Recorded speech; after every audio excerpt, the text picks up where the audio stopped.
अस्सलाम वालेकुम। Dear student, आज के लेक्चर में हम डिस्कस करेंगे resting membrane potential and action membrane potential of nerve impulse. हम नर्वस सिस्टम को डिस्कस कर रहे हैं और आपको पता है नर्वस सिस्टम के अंदर जितने भी न्यूरॉन्स होते हैं they all get activated when any change inside the body और outside the body takes place. ठीक है। और नर्वस सिस्टम जो है ये सडनली एक्टिवेट होता है और इसका रिस्पॉन्स रैपिड होता है। अब इसके अंदर हमने दो इम्पॉर्टेंट मैकेनिज्म्स पढ़ने हैं। The first one is a resting membrane potential and the second is action membrane potential. तो चलें लेक्चर को स्टार्ट करते हैं। आज के ऑब्जेक्टिव्स हैं discuss the resting membrane potential. Resting membrane potential क्या है? Now the ionic channel involve in resting membrane potential. Then we will describe about the function that describe sodium potassium pump, explain the threshold potential, local response and ionic potential, describe the electrical changes in membrane potential during the action potential, describe the conduction along fiber, nerve fiber, role of myelination and how nerve fibers are classified. These all are the objectives of today's lecture. Then background information, as you know कि जो neurons होते हैं ये एक nervous system का important function है। ठीक है। इसके अंदर न्यूरॉन्स के अंदर या इस जो फंक्शन सिस्टम है वो सेंट्रल नर्वस सिस्टम है और पेरिफेरल नर्वस सिस्टम है। ये लास्ट लेक्चर में हमने डिस्कस किया था। सेंट्रल नर्वस सिस्टम के अंदर ब्रेन है और स्पाइनल कॉर्ड आता है। ठीक है। और अगर हम बात करते हैं पीएनएस की यानी कि पेरिफेरल नर्वस सिस्टम के अंदर, तो उसके अंदर सारे के सारे नर्व्स आती हैं। ठीक है। अब अगर हम एक टिपिकल न्यूरॉन की बात करें तो उसके अंदर ये उसकी सोमा है यानी कि सेल बॉडी है और यहाँ पे ये जो ट्री लाइक स्ट्रक्चर्स आपको नजर आ रही हैं ये सारी की सारी डेंड्राइट्स हैं। डेंड्राइट जो है ये हमेशा मैसेज को सेल बॉडी की तरफ लेके आती हैं और ये एक्सॉन है। एक्सॉन के ऊपर माइलिनेशन हुई होती है यानी कि फैटी एसिड्स की एक लेयर होती है। ये इस तरह के न्यूरॉन्स को हम कहते हैं ये माइलिनेटेड न्यूरॉन्स हैं। ठीक है। सारे के सारे न्यूरॉन्स या सॉरी एक्सॉन्स, सारे एक्सॉन्स जो हैं वो माइलिनेटेड नहीं होते, कुछ नॉन माइलिनेटेड भी होते हैं। ठीक है। तो ये है माइलिनेटेड एक्सॉन। अब ये जो है ये एक्सॉन का टर्मिनल है। एक्सॉन टर्मिनल है, यहाँ से एक दूसरा न्यूरॉन स्टार्ट हो जाएगा। माइलिन शीट है क्या? माइलिन शीट जो है ये शवान सेल्स बनाते हैं विच डिपोजिट स्फिंगोमाइलिन। इसका फंक्शन क्या है? ये कंडक्शन वेलोसिटी को इंक्रीज करता है और न्यूरॉन को इंसुलेट करता है। Histological classification of neuron, there are two type of neuron on the basis of histological classification. पहला है माइलिनेटेड और दूसरा है अनमाइलिनेटेड।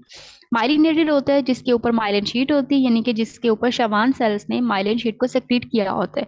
इनका डायमीटर 1 माइक्रोमीटर से ज्यादा होता है। ठीक है। इसके दो टाइप्स हैं, एक है अल्फा, ठीक है, डेल्टा, ए डेल्टा है एंड टाइप बी है। नॉन या अनमाइलिनेटेड जो है ये इसके ऊपर माइलेज शीट नहीं होती, शवान सेल्स ने इसको सेक्रेट नहीं किया होता और इनका डायमीटर 1 माइक्रोमीटर से कम होता है। इसके अंदर टाइप सी आती हैं जिसके अंदर post ganglionic, autonomic neuron and pain fibres आते हैं। ठीक है। इसके तीन टाइप्स हैं। Type A B are myelinated while the C is not. Excitable tissues क्या है? जो भी आपकी बॉडी के अंदर नर्व्स हैं और मसल्स हैं ये सारे एक्साइटेबल टिश्यूज हैं। Excitable tissues have the capability to respond to adequate stimulus.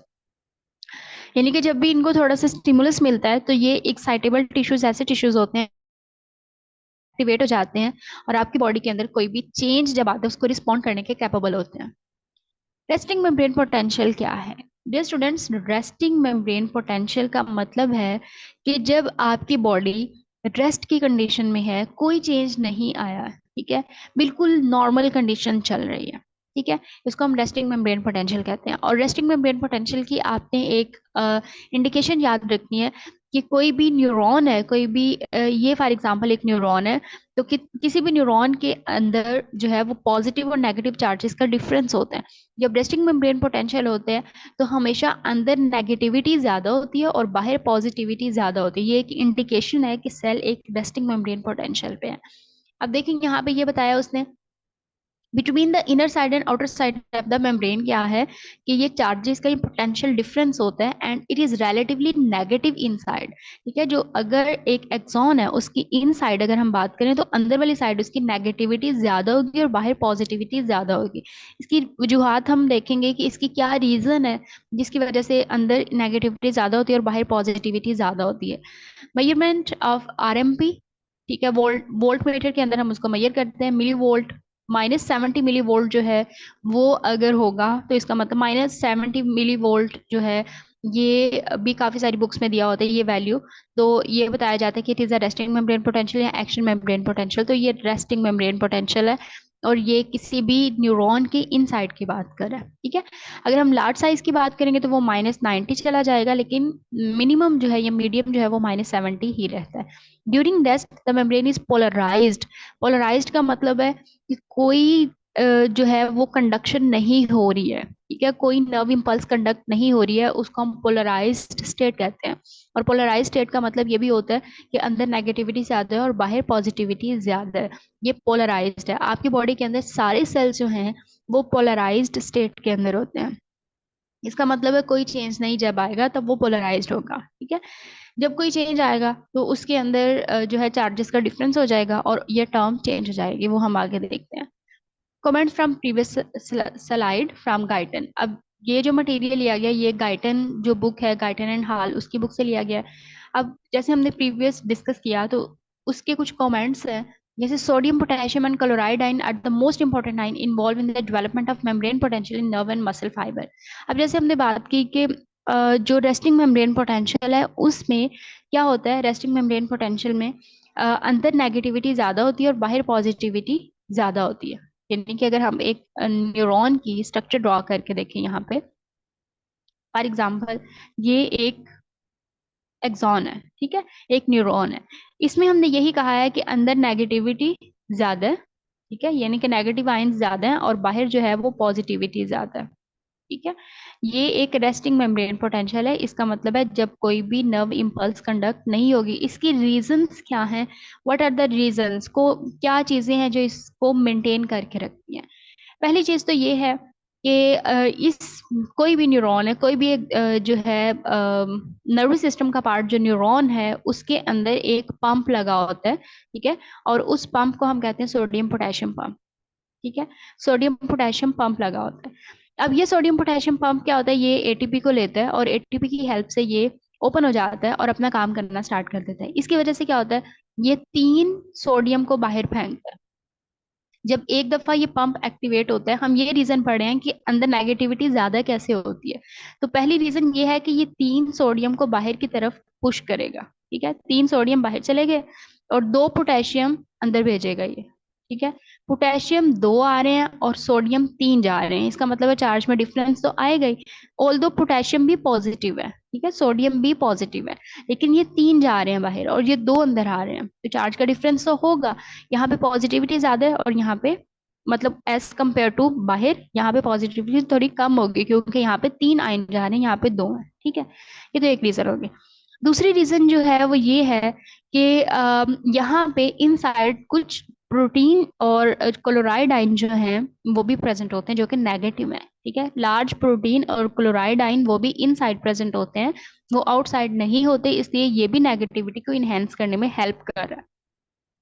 तीसरी चीज ये है कि ये जो मेम्ब्रेन है ये एक थोड़ी सी परमिएबल होती है पोटेशियम के लिए, लेकिन ये परमिएबल नहीं है सोडियम के लिए। तो उसकी वजह से क्या होगा, जब पोटेशियम अंदर ज्यादा होना स्टार्ट हो जाएगा तो ये मेम्ब्रेन इस पोटेशियम को भी बाहर निकालना स्टार्ट कर देगी। ठीक है, तो ये 3 रीजन हो गए जिसकी वजह से अंदर नेगेटिविटी ज्यादा हो जाएगी और बाहर पॉजिटिविटी ज्यादा हो जाएगी। ठीक है, अब हम ये पॉइंट देखते हैं। The quantitative importance the ion in determining the voltage is proportional to the membrane permeability of a particular ion. A positive ion concentration gradient from inside the membrane to the outside electronegativity inside the cell. ठीक है, inside the membrane। यानी कि उसने कहा है कि जब positive ion जाहिर है अंदर से बाहर की तरफ जाएंगे तो इलेक्ट्रोनेगेटिविटी अंदर आएगी ही। कैसे, यानी कि जो पोटेशियम बाहर की तरफ जा रहा है इसलिए। Permeability of sodium potassium channel undergoes rapid changes during transmission of nerve impulse, whereas permeability of the chloride ion does not change greatly during this process. Therefore, rapid change in sodium potassium permeability are primarily responsible for signal transmission.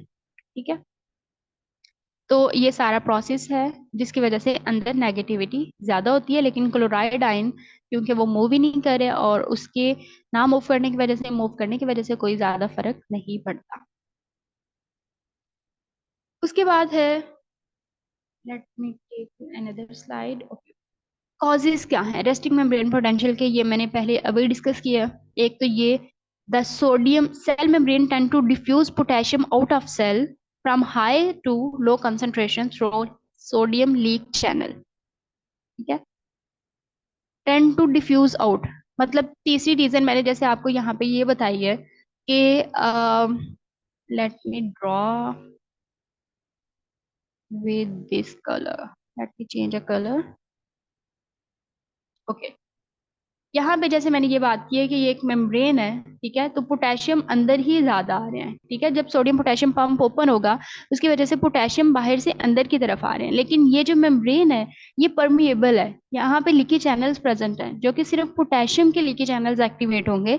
इसकी वजह से जो जो potassium पहले हमने अंदर भेजा है, अब वही पोटेशियम जो है वो बाहर जाना स्टार्ट हो जाएगा। ये एक रीजन है जिसकी वजह से रेस्टिंग मेम्ब्रेन पोटेंशियल है और अंदर नेगेटिविटी ज्यादा होगी। ठीक है, दूसरी क्या है, the cell membrane tend to diffuse sodium into the cell. ठीक है, पहली रीजन मैंने जैसे प्रीवियस स्लाइड में आपको बताई थी कि पोटेशियम जो है वो 3 बाहर भेज रहा है, ठीक है, और सोडियम 2 अंदर भेज रहा है, तो ये भी इस चार्जेस में डिफरेंस आएगा। इसकी वजह से भी नेगेटिविटी जो है वो अंदर ज्यादा होगी। यही उसने बात की है, 3 सोडियम बाहर जा रहे हैं, 2 पोटेशियम अंदर आ रहे हैं, तो ये भी जो चार्जेस का डिफरेंस है उसमें पोटेंशियल डिफरेंस लेके आएगा। तो 3 डिफरेंसेस हैं यहाँ पे, तीसरा उन्होंने एक्सप्लेन नहीं किया हुआ, लेकिन तीसरा क्या है कि जो प्रोटीन है और जो नेगेटिव आयंस हैं वो अंदर ज्यादा होते हैं और बाहर कम होते हैं, इसलिए अंदर की तरफ नेगेटिविटी ज्यादा ऑटोमेटिकली हो जाएगी। ठीक है, तो ये 3 कॉजेज है रेस्टिंग मेम्ब्रेन पोटेंशियल की। ओके, अब यहाँ पे उसने कहा है कि cell membrane is 100 times more permeable to potassium than sodium. अब यहाँ पे इस पॉइंट के वो जस्टिफिकेशन दे रहा है कि पोटेशियम क्यों बाहर जाएगा। तो पहले उसने पंप के जरिए उसको अंदर भेजा है, तो फिर वो बाहर जा रहा है क्योंकि लीकी चैनल्स जो है वो एक्टिवेट हो जाएंगे, जिसकी वजह से अंदर वाला पोटेशियम बाहर की तरफ चला जाएगा। Potassium diffusion contribute for more to resting membrane potential than sodium. ठीक है, नॉन डिफ्यूजिबल आयंस जिसमें प्रोटीन है, सल्फेट है, फॉस्फेट आयन है, can not leave the cell, इस सेल को लीव नहीं कर सकता, इसकी वजह से ये अंदर ही रहेंगे, और ये नेगेटिव आयंस हैं और ये भी नेगेटिविटी को अंदर ज्यादा कर देंगे। ठीक है, ये भी उसने तीसरी रीजन डिस्कस कर दी। ओके, उसके बाद जो है establishment of resting membrane potential in nerve fibre under 3 conditions. 3 conditions हैं। ठीक है, और व्हेन द पहली कंडीशन क्या है, when the membrane potential is caused entirely by potassium diffusion। ठीक है, when the membrane potential is caused entirely by sodium diffusion। ठीक है, then using these value in the Goldman equation we get a potential inside the membrane of minus 86 millivolt। This potential is the result of Goldman equation of the ion diffusion only without sodium potassium pump। When membrane potential is caused by diffusion of both sodium and sodium and potassium pump is equal minus 90 millivolt। ठीक है, तो ये resting membrane potential है जिसमें कोई भी nerve impulse conduct नहीं होगी। ठीक है, और सेल जो है वो पोलराइज्ड स्टेट में होगा। The membrane is highly permeable to potassium but only slightly permeable to sodium. जब रेस्टिंग मेम्ब्रेन पोटेंशियल में है तो हमेशा मेम्ब्रेन जो है वो ज्यादा परमिएबल होगी पोटेशियम के लिए और लेस होगी सोडियम के लिए। It is logical that diffusion of potassium contribute for more to membrane potential than does diffusion of sodium. Okay, what does it means when a neuron fire, यानी कि क्या होगा जब एक एक्शन मेम्ब्रेन पोटेंशियल होगी तो उसके रिजल्ट में क्या चेंजेस आए। सबसे पहले फायरिंग एक्साइटेबिलिटी होगी, एक्शन पोटेंशियल होगा, नर्व इंपल्स कंडक्ट हो जाएगी। पहले हम रेस्टिंग मेम्ब्रेन पोटेंशियल की बात कर रहे थे, इसमें कोई नर्व इंपल्स कंडक्ट नहीं हो रही थी, सेल पोलराइज स्टेट के अंदर था, लेकिन अब हम एक्शन मेम्ब्रेन पोटेंशियल की बात कर रहे हैं जब कोई भी सेल के अंदर चेंज आ जाएगा जिसकी वजह से नर्व इंपल्स कंडक्ट होगी और resting membrane potential action membrane potential में चेंज हो जाएगी। ठीक है, high potassium inside, high sodium outside, पहले ये कंडीशन थी। Cell overall negative charge inside is due to, ठीक है, तीसरी बात उसने ये कह दी, और सेल पोलराइज था। अब क्या होगा, पोटेंशियल डिफरेंस आएगा, ठीक है, करंट फ्लो होगा कोई भी। अब देखो नर्व इम्पल्स है, नर्व इम्पल्स का मतलब ये इलेक्ट्रोनेगेटिविटी चार्जेस की हम बात कर रहे हैं, ठीक है। अब देखो फॉर एग्जांपल अगर हम ये बात कर रहे हैं, लेट मी ड्रॉ, ओके, देखो अगर हम पहले ये बात करें कि -70 मिली वोल्ट है, ठीक है, -70 मिली वोल्ट जो है ये मीडियम चेंज है, ठीक है, मीडियम पोटेंशियल है। और अगर हाई की बात करेंगे तो वो -90 पे चला जाएगा, ठीक है, इसका मतलब है माइनस माइनस जो नेगेटिविटी है वो अंदर ज्यादा है। अब अगर ये चार्जेस का डिफरेंस आएगा, यानी कि -70 है, तो अगर ये चला जाएगा -60 पे चला जाए, ठीक है, या -65 पे चला जाए, का मतलब है चार्जेस में डिफरेंस आया है। जो ही ये डिफरेंस आएगा तो सेल को पता चल जाएगा देयर इज समथिंग हैपन, जिसकी वजह से क्या होगा, ये पूरा मैकेनिज्म जो हम अभी डिस्कस करने जा रहे हैं एक्शन मेम्ब्रेन पोटेंशियल का, वो स्टार्ट हो जाएगा, ठीक है। तो ये कब स्टार्ट होगा, जब इन चार्जेस में डिफरेंस आएगा, ये तब मैकेनिज्म स्टार्ट होगा इसका। ओके,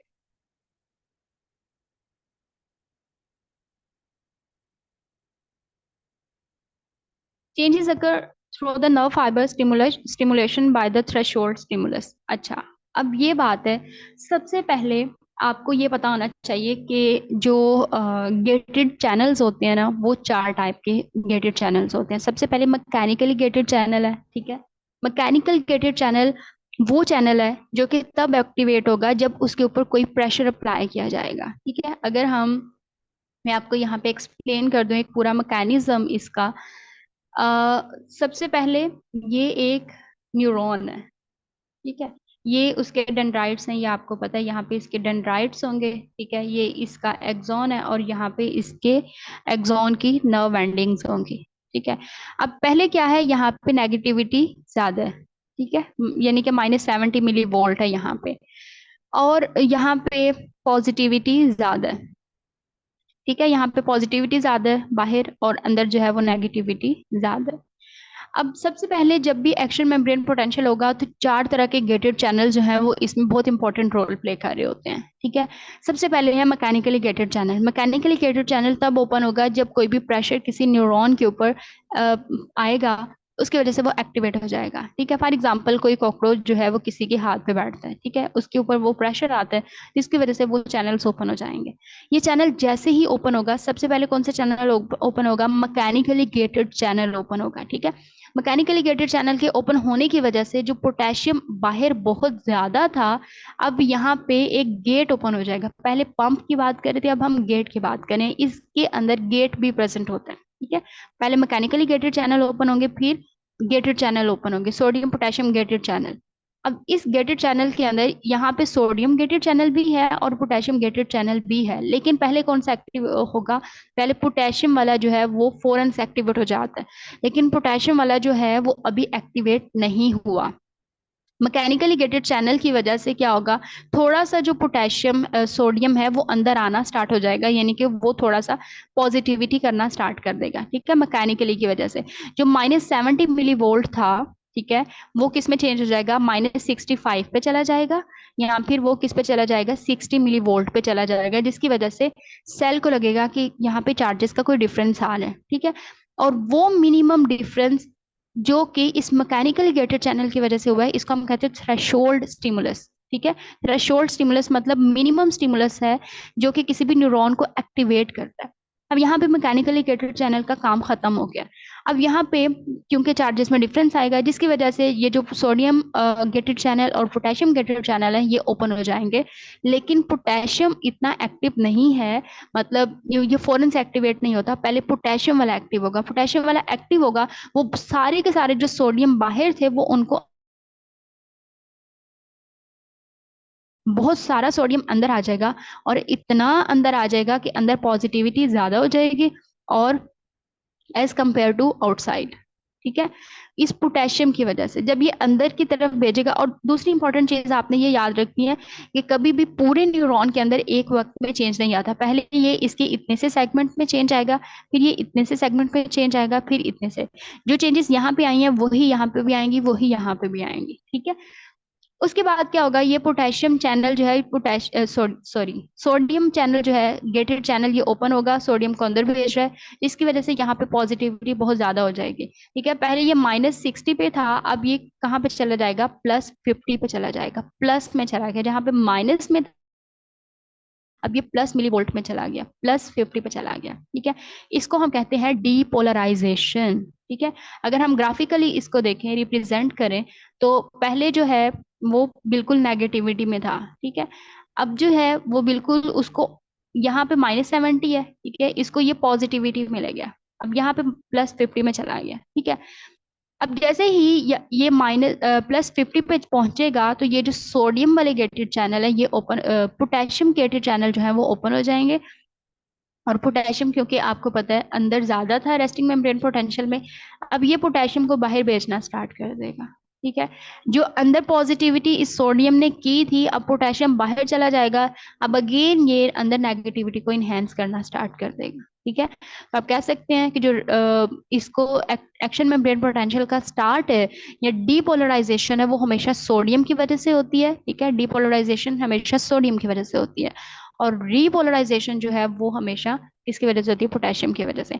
अब क्योंकि ये दोबारा से इसको नेगेटिविटी कर रहा है, नेगेटिव लेके जा रहा है, अब ये दोबारा इस पॉइंट पे आएगा, और इतना पोटेशियम अंदर चला जाएगा, बाहर चला जाएगा, कि ये मजीद उसको और नीचे लेके चला जाएगा। ठीक है, यूं ये ऐसे ग्राफ हो जाएगा, यानी कि ये वाली जो स्टेट थी ये पोलराइज थी। ठीक है, ये वाली जो है ये डिपोलराइज थी, अब पोटेशियम ने बाहर जाके उसको दोबारा से यहाँ तक अगर लेके आता तो ये रीपोलराइजेशन होना था, लेकिन ये इतना चला गया बाहर कि ये हाइपरपोलराइजेशन इसने स्टार्ट कर दिया। ठीक है, उसकी वजह से क्या होगा, यहाँ पे दोबारा से एक्टिवेट हो जाए, पोटेशियम बाहर चले गए हैं, लेकिन अब दोबारा क्या होगा, क्योंकि इस सेगमेंट में चेंज आ गया, अब अगले सेगमेंट में चेंज आना है। अब यहाँ पे जाहिर है चार्ज का डिफरेंस है, तो ये थोड़े से चार्जेस यहाँ पे मूव करेंगे, इस सेगमेंट में भी -70 से -65 पे चला जाएगा, जो कि थ्रेशोल्ड है।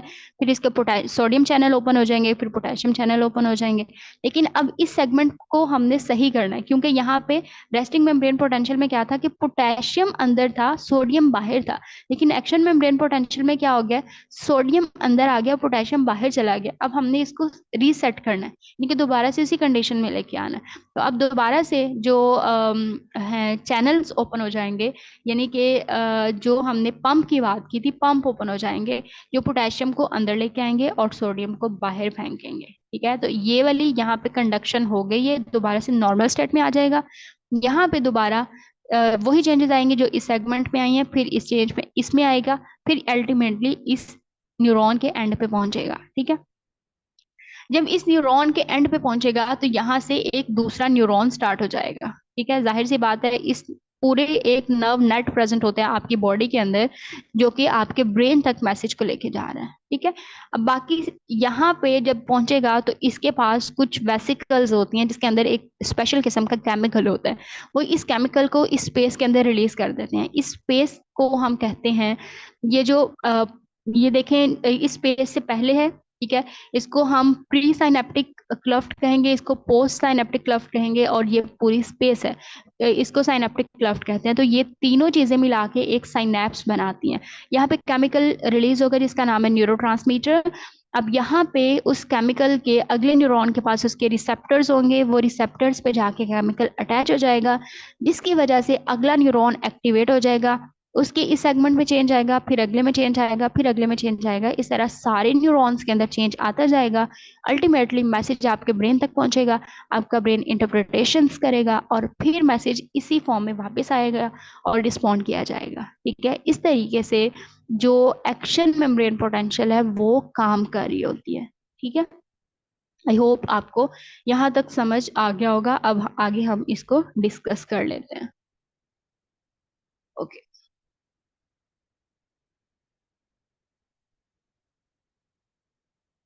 यहाँ पे उसने बात की इलेक्ट्रिकल चेंजेस की, एक्साइटेबिलिटी चेंजेस की, थर्मल चेंजेस की, केमिकल चेंजेस की। ओके, एक्साइटेशन कैसे होती है, अभी ये सारा कुछ मैंने आपको एक्सप्लेन किया, यहाँ पे हम रीड कर लेते हैं।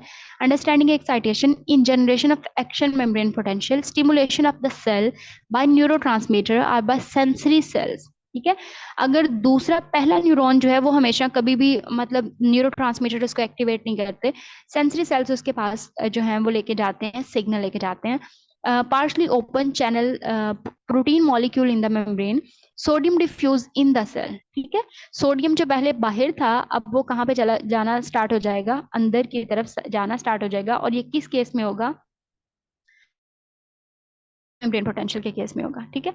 सोडियम जो है वो अंदर जाना स्टार्ट हो जाएगा, डिफ्यूज इनसाइड द सेल। ठीक है।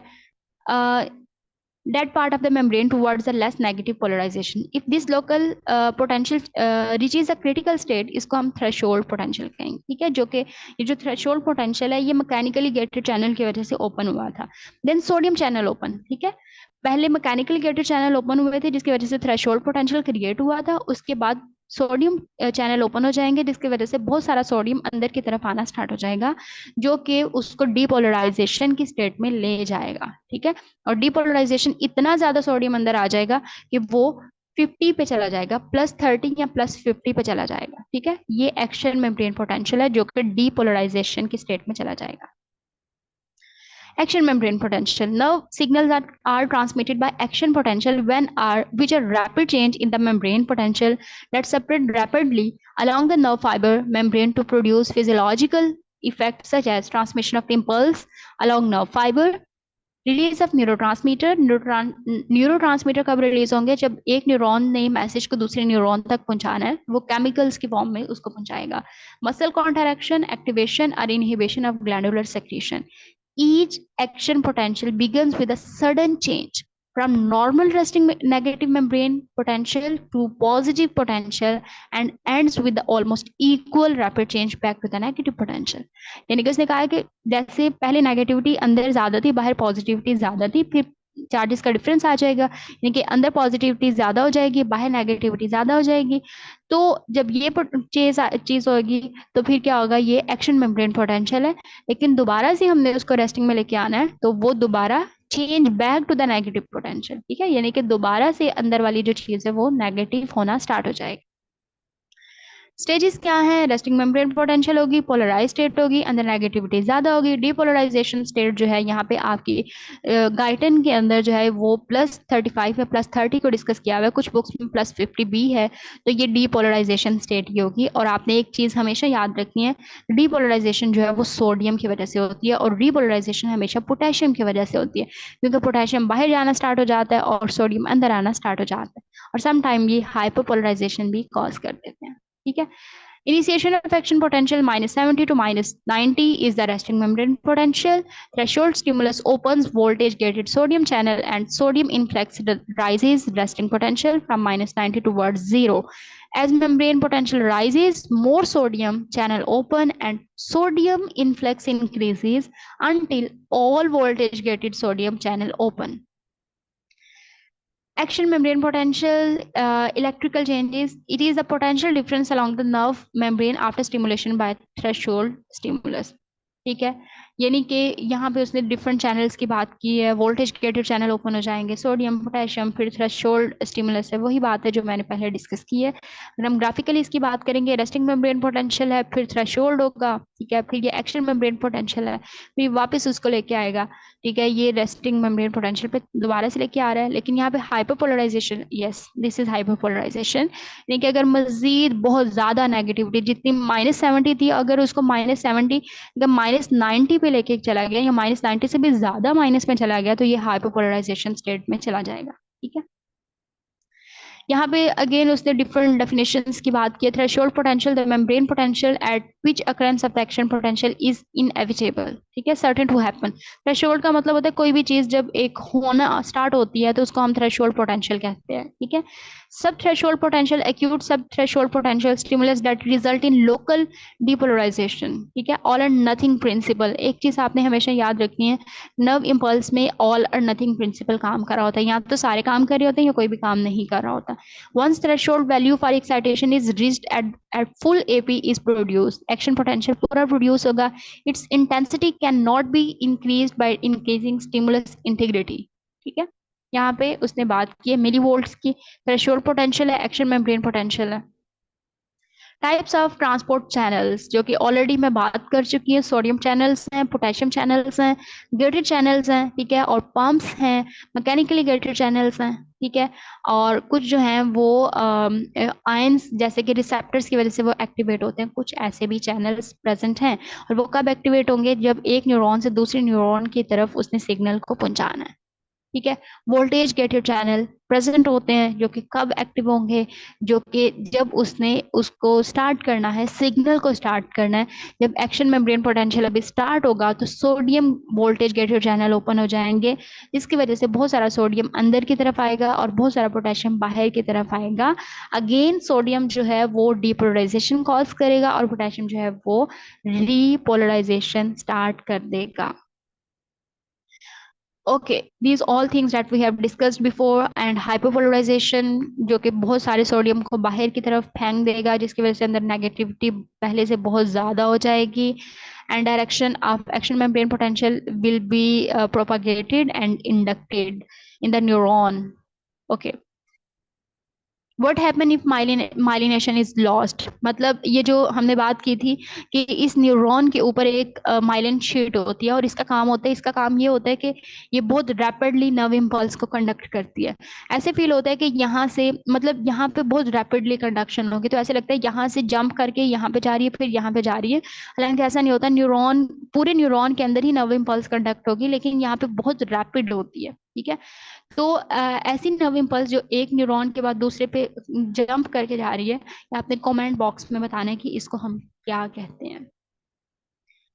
Okay, multiple sclerosis, ultimately paralyse और स्कार टिश्यू, अगर किसी भी न्यूरॉन के ऊपर ये माइलिन शीट नहीं है, ये सारी प्रॉब्लम होने के चांसेस होते हैं। ये क्विज है जो कि आपने सॉल्व करना है। इसके ये सारी चीजें हमने डिस्कस की हैं। आपने इसके आंसर कमेंट बॉक्स में लिखने हैं। कोई भी प्रॉब्लम है you can ask freely. I hope आज का लेक्चर आपके लिए हेल्पफुल है। अगर आपको आज की वीडियो पसंद आई है तो प्लीज वीडियो को लाइक करें, शेयर करें, सब्सक्राइब करें। स्टे कनेक्टेड, अपना ख्याल रखिएगा।